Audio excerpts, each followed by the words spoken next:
तुम exam hall में बैठे हो और तुम्हें कुछ क्वेश्चंस नहीं आ रहे, तुम एकदम ब्लैंक हो चुके हो।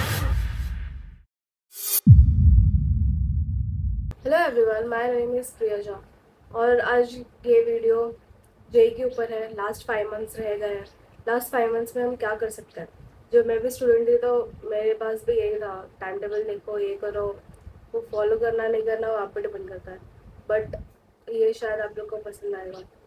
बेसिकली 5 मंथ्स रह गया है। मैंने अपने डायरी में लिखा हुआ है सब कुछ, भूल ना जाओ कुछ भी। सो मंथ 1 में आप अपना फाउंडेशन बिल्ड करो। मैक्सिमम लाइक 1 to 4 वीक्स लगेगा आपको, जिसमें आप एनसीईआरटी, फिजिक्स, केमिस्ट्री, मैथमेटिक्स जिसके भी है सब रीड करके रख लो फर्स्ट ऑफ ऑल। और अच्छे से एनसीईआरटी को गो थ्रू कर लो ताकि आपको बार बार रिकॉल ना करना पड़े। और वीक 3 में 3 to 4 वीक में आप एनसीईआरटी में जितने भी प्रॉब्लम्स होते हैं, एनसीईआरटी के सारे प्रॉब्लम्स आप करके रख लो बेसिकली। और प्रीवियस ईयर्स के क्वेश्चंस एनसीईआरटी को देख, एनसीईआरटी के प्रॉब्लम्स जब आप लोग सॉल्व करोगे तो वैसा सेम टू सेम शायद आपको प्रीवियस ईयर्स में देखने मिले। और सब लोग बोलते हैं प्रीवियस ईयर सॉल्व करो, मैंने भी किया था बट मुझे तो कुछ पता नहीं, समझ नहीं आया।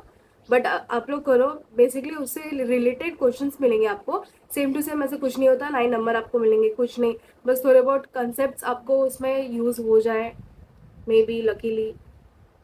मंथ 2 में थोड़ा इंटेंसिव अपना प्रिपरेशन स्टार्ट कर देना, क्योंकि मंथ 2 स्टार्ट हो गया ऑब्वियसली, फिर आपके पास 3 मंथ स्टार्ट रहेगा।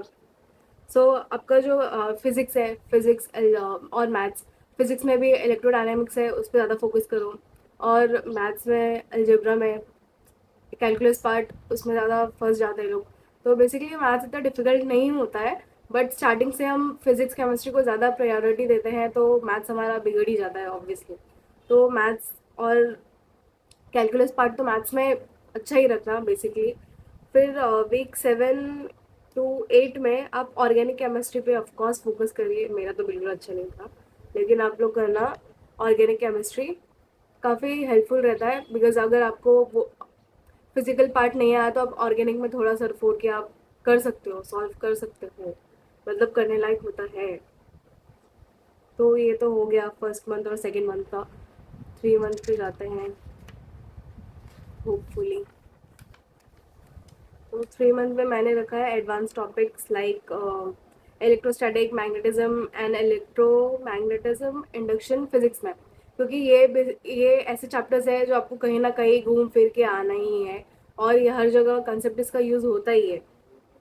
तो वीक 11 और 12 में आप थर्मोडाइनमिक्स, काइनेमेटिक्स और इलेक्ट्रोकेमिस्ट्री ये पार्ट कर लेना। इलेक्ट्रोकेमिस्ट्री बेसिकली इजी भी है, but at the second hand वो डिफिकल्ट भी है, बिकॉज उसके सेल निकालना फिर उसको सब्सटीट्यूट करना वो थोड़ा डिफिकल्ट होता है।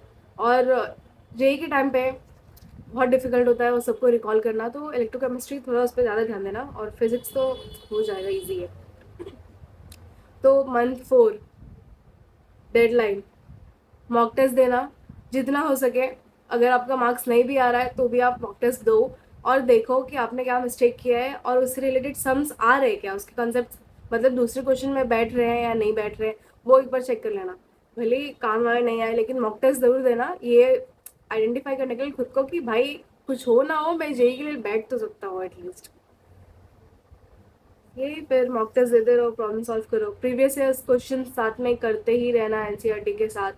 और मंथ 5 एट द एंड सबको पता है, अपने अकॉर्डिंग देख लो आपने क्या किया है 4 मंथ में, और उस हिसाब से 5th मंथ में सिर्फ मॉक टेस्ट करना। कुछ भी रिविजन कुछ भी करने की ज़रूरत नहीं है, वो आप पहले ही कर लेना 4 मंथ्स के इधर ही। क्योंकि जब आपका 5th मंथ स्टार्ट होगा तो बेसिकली आप टेस्ट दोगे, रिवीजन करोगे, वो भी किससे रिलेटेड रिवीजन करोगे, जो आपका गलत हो गया होगा मॉक टेस्ट में उस रिलेटेड ही आप रिवीजन करने वाले हो। पूरा पूरा चैप्टर तो कोई नहीं पढ़ने वाला है। और कुछ 1 to 2 वीक्स निकाल लेना 5th मंथ में, उसमें आप जो भी जितने भी चैप्टर्स है जो भी आप रिकॉल कर लो एग्ज़ाम से कुछ दिन पहले। और एग्ज़ाम से पहले तो बिल्कुल कुछ मत हाथ लगाना, जो भी आएगा वो भी भूल जाओगे।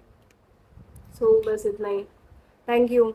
और मैं भी स्टार्ट कर रही हूँ वीडियोस बनाना जेई पे, अगर आपको अच्छा लगे तो सब्सक्राइब कर देना, नहीं नहीं मन करे तो नहीं करना।